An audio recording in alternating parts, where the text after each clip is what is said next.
Hey listeners, especially those of you who live in the San Antonio area, you got to save the date. Mark the date, September 7th, 2023, a leadership conference with the theme God and Country. Special speaker, General Jerry Boykin. September 7th, 2023. Visit leadtodaycommunity.com/events to get your tickets today.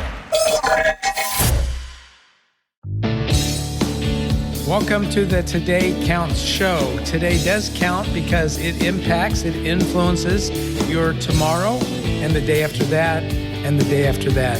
The Today Counts podcast is sponsored by the generous donors of the Lead Today community. I'm your host, Tim Piper. Hey all, welcome back to the Today Counts show. I'm going to talk to you today about one of the most important topics in leadership.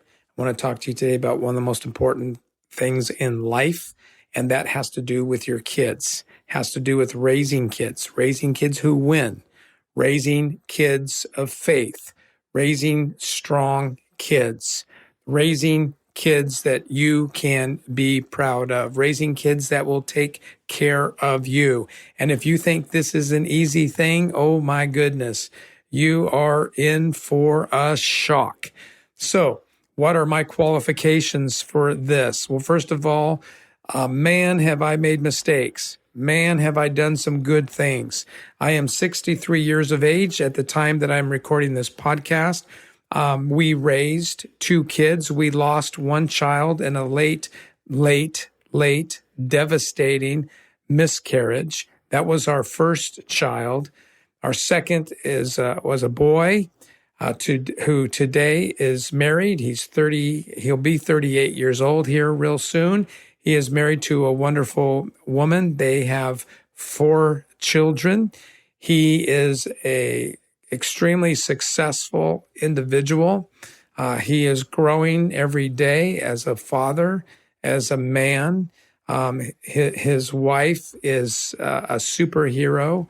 She's an amazing lady. Not going to go into all the things that they do because it would take the whole podcast. My daughter and her husband are also amazing people. She is an educator. She is a successful athletic coach. Her husband has been a professional athlete in the world of lacrosse. He is now a professional in cybersecurity. They also gave us 3 grandkids. So if you add that up, 4 and 3, we have 7 grandchildren currently from the ages of 4 to 14. They are all so different from one another. Love them to death. If you're not a grandparent yet, oh my goodness, what a fun thing that is. It's a crazy thing. I thought being a dad was amazing. Coming out of marriage, you know, marriage is a creation of God. It's designed by God. We do better together. So marriage is an amazing thing. Marriage is a battle in and of itself. Marriage makes you a better person. I've been married for 43 years to my wonderful bride, Rhonda. Sometimes we have great spreads, great seasons where life is bliss. And other times we look at each other and say, oh my goodness, are you kidding me? How are we going to get through this season? That's the way marriage can be from time to time. We have both always loved being a parent. It is joyful. It is painful. It is difficult. It is honoring. It is a blessed experience. It is a mixed bag of all kinds of stuff. Being a grandparent is a lot the same way. You worry about these kids. You celebrate with these kids. You love these kids. They make you laugh. Grandkids make you laugh. It is a fantastic thing. So that is an almost 4-minute introduction to the content that I want to give you. So when it comes to raising winning kids, let me start by saying, if you are married and you're raising kids, the best thing that you can do for your kids, the best gift that you can give, the most sustaining impact that you can have on your kids, first will be about your faith, and followed very closely in that will be an incredible marriage. If you work on your marriage, if you make your marriage everything that it needs to be, you almost don't even need to hear this podcast after this. I mean, you do, and you want to, trust me. But if you listen to the content of this podcast and don't work on your marriage, it won't have the same impact as if you work on your marriage, making that your number one priority. And then, as a married couple, work on the following things. So if I were to title this, I guess I would title it Raising Kids That Win, Raising Kids Who Win. And I want to share with you 5 principles. I heard a message like this somewhere back in my 20s, and I have embraced the message. I have modified the message to fit me and to fit what I've learned, but it's very similar to a message that I heard in my 20s. If I could remember who shared it, I would give them credit. Anyway, 5 things you need to do in order to raise kids who win. Number 1, pray for your kids. Pray for them. I don't mean every once in a blue moon. I do not mean when they're in trouble. I don't mean when their life is hanging in the balance. You will obviously do that. It will be a default mechanism because you will turn to the only one who can help you in that situation. I'm not talking about those situations. I'm talking about on a daily basis. Pray for them. Whether you're going to do it in the morning, whether you're going to do it in the evening, whether you're going to do it when you drop them off at the bus stop, whether, wherever it is, you need to pray for your kids. When you pray for your kids, it opens up your eyes to the other things that you need to see. Because if you don't pray for your kids, you will be consumed with worry. You'll be consumed with paranoia. You'll be consumed with irritations and frustrations. You'll be lost in the weeds. You'll be in the weeds. Praying for your kids pulls you out of the weeds. When you pray for your kids, pray for them not just today, but pray for them tomorrow. Pray for them in the tomorrows. Pray for their friends, that they would meet good friends. Pray for their future spouse. Pray that God would guide them and help them navigate. Pray for your kids' kids. Pray for your future grandkids. And if you have grandkids, pray for your great-grandkids. You may say, I don't have them. I don't know them. That's okay. God is not bound by time. You can pray and transcend time by praying for those that you haven't even met yet. Pray for your kids, pray for their spouses, pray for their grandkids, pray for their heart. Pray that they would come to faith. Pray protection over them. Pray for wisdom in raising them properly.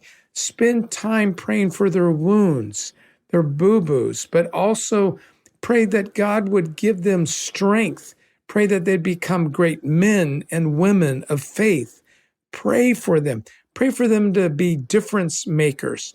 You come up with the names. That's up to you. Pray for them to be warriors, matriarchs, patriarchs. Pray that they would be leaders in your city. Pray that they'd be leaders in your community. Pray for them. And if you see them and they don't seem to measure up to you, see them in a different light.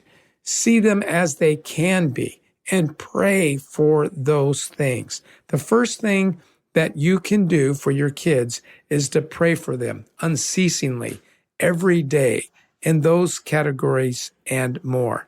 Pray for your kids. That's number 1.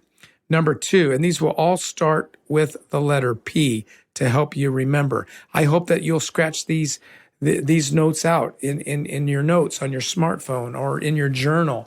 Write these things down. Number 1, pray for your kids. Number 2, protect your kids.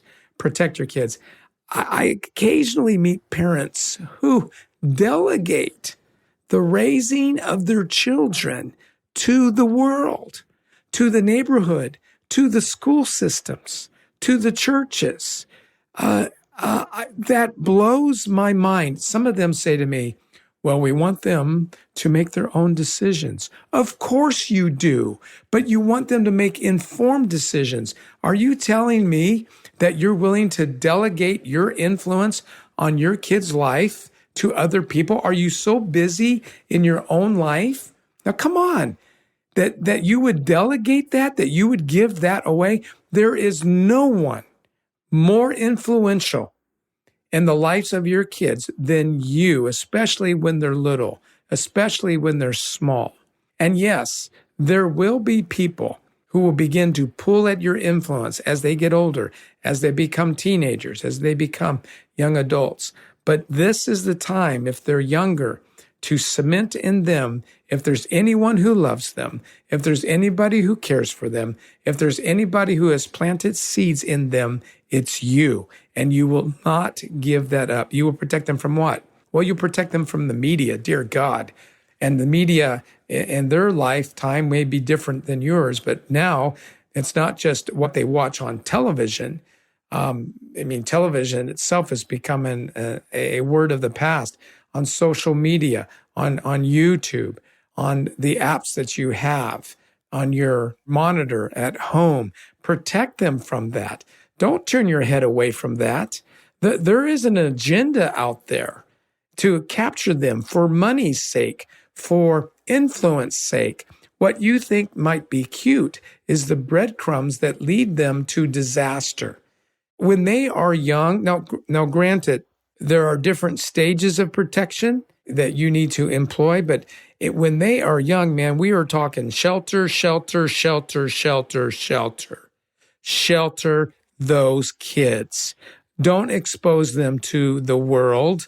Don't do that. Not when they're really young and impressionable. We'll talk about how to deal with that here in the next point. But protect them from the media. Protect them from the education. Now, there's a lot of really good teachers out there.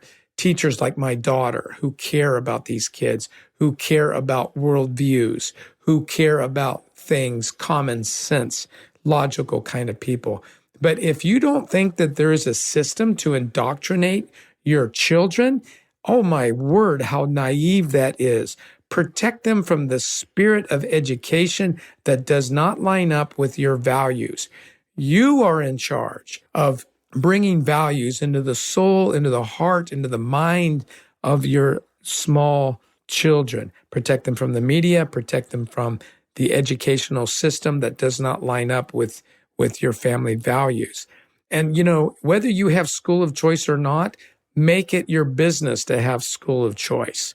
And there's all kinds of opportunities out there besides just taking it to the closest opportunity. Sometimes you have to sacrifice to do what is right, to educate your kids. Protect them physically. Protect them physically. Be careful about the physical places that they can go.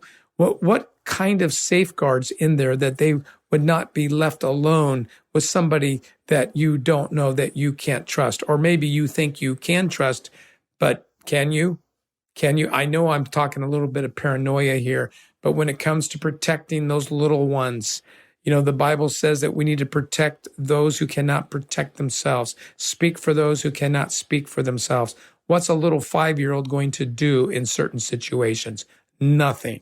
They are a lamb led to slaughter. This is war. You have to remember that it is the core of your home that can protect them. Protect them from the media, protect them from education, protect them from dangerous physical places.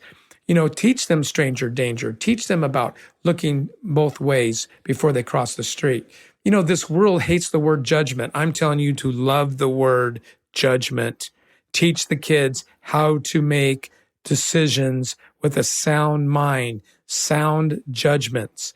They need to learn how to judge for themselves. Capital J, judge, judge, judge. This is the place of protecting. Teach them what good friends look like. Teach them to be stronger and to have greater security so that they don't cave to simply being liked by their kids. Let them be the pace setters. Teach them what a good friend looks like. Share with them what bad behavior looks like. Get ahead of what they're going to get exposed to in the backyard behind the bushes with just a couple of kids. Be a little bit paranoid when it comes to the protection of those kids, especially when they're little. If you do that, they'll be shocked by the things they see when they get older and most likely run from them. All right. First principle, pray for your kids. Second principle as a parent is you got to protect those kids, especially when they're younger. The third thing that you do is you prepare them. You can't just simply shelter them, circle the wagons. You can't. They have to live in a real world. And God wants them to live in a real world, to be a difference maker, right? To be an ambassador of heaven. How do you do that? Well, you got to have discipline in your family. You got to teach them how to study. You got to teach them how to practice. You got to teach them character. If they have soccer practice and they just think it's hard and they want to quit, they can't quit. Once they make a commitment to a team, they finish that commitment. If they don't want to play the following year, that's fine. Teach them character.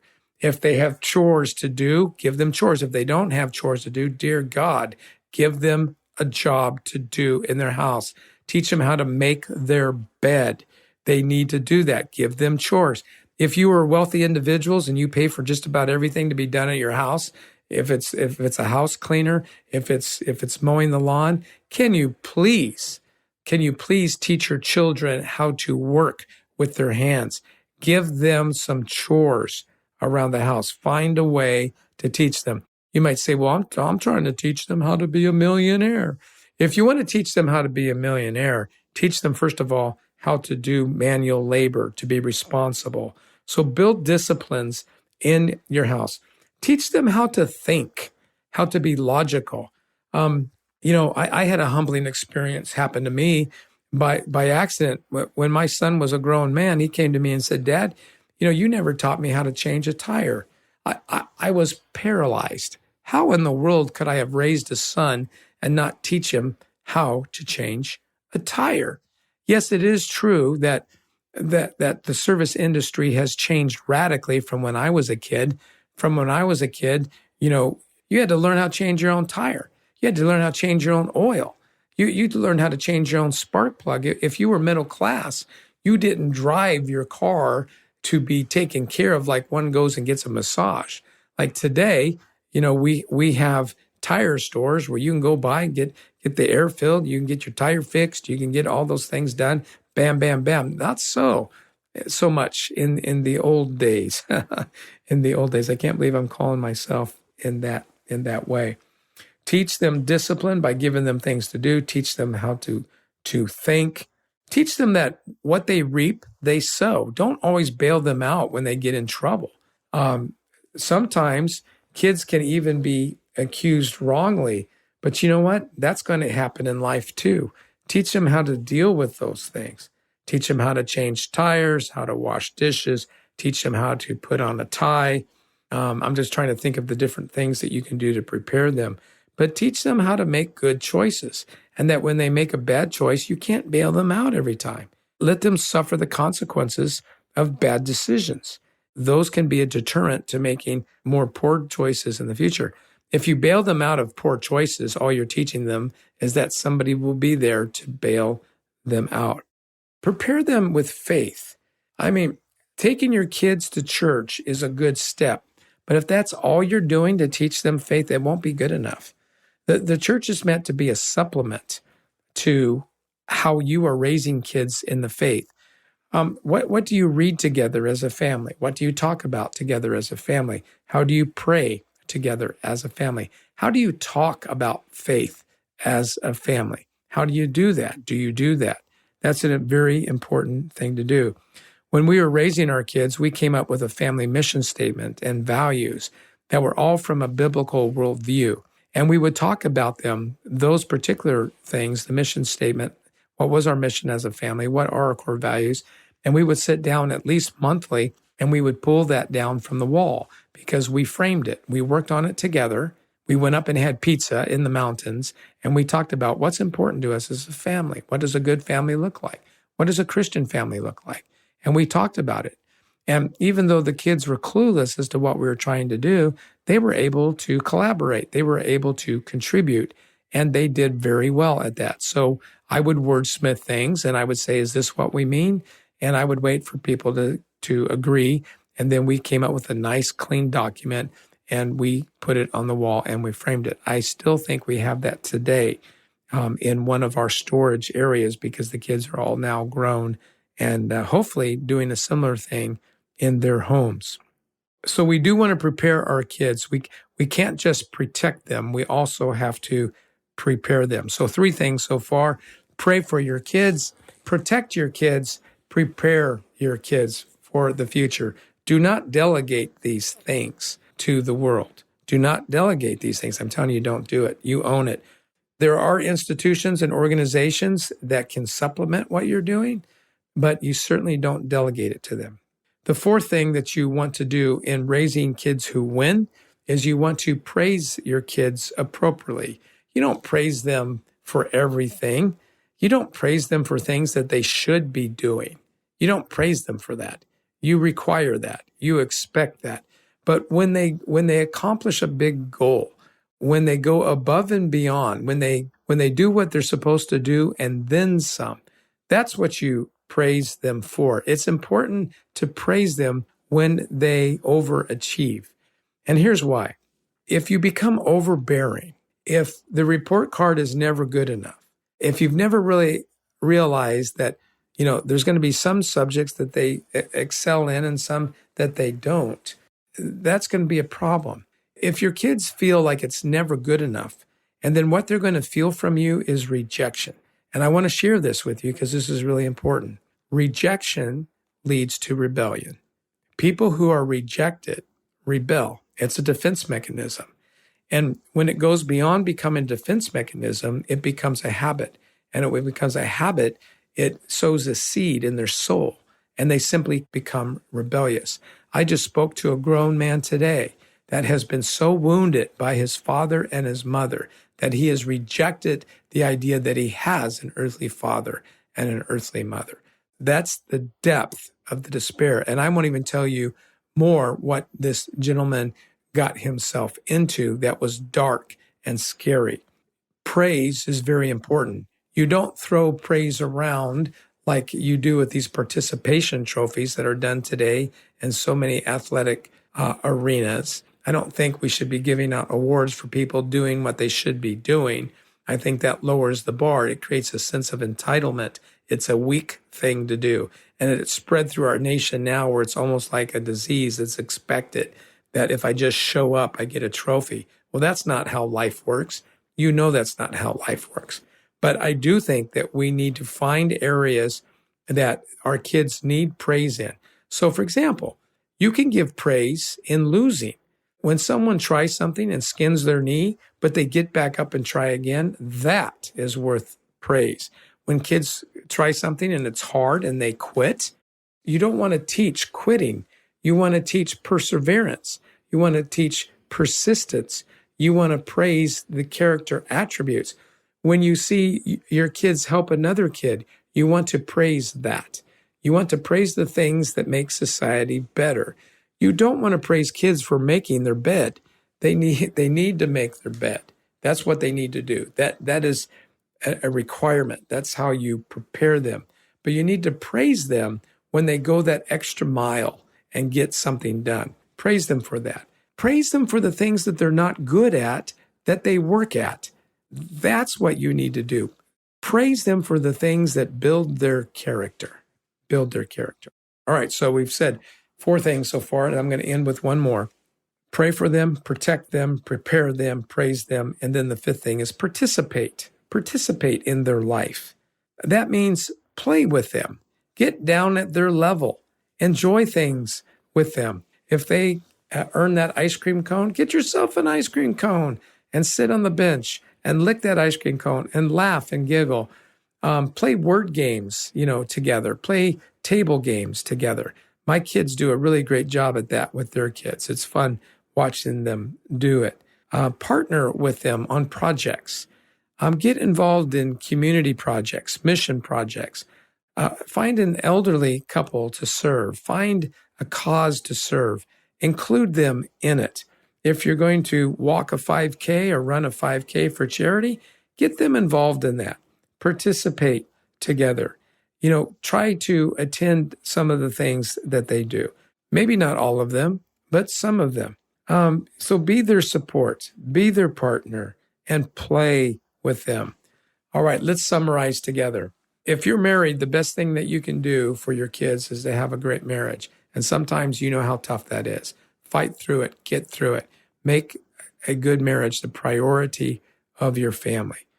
Pray for your kids, protect them, prepare them, praise them, and participate in their life. If you do those things and you do them consistently, if you make a mistake, get back up and try again.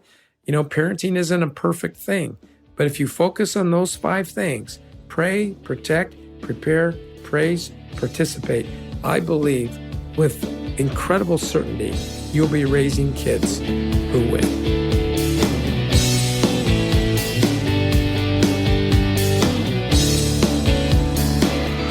If you're not part of the Lead Today community, let me invite you. Go to leadtodaycommunity.com. That's leadtodaycommunity.com and sign up for Monday Moments. It's a weekly email that will encourage your leadership. Again, thank you for joining us today, and thank you for telling a friend about the Today Counts show.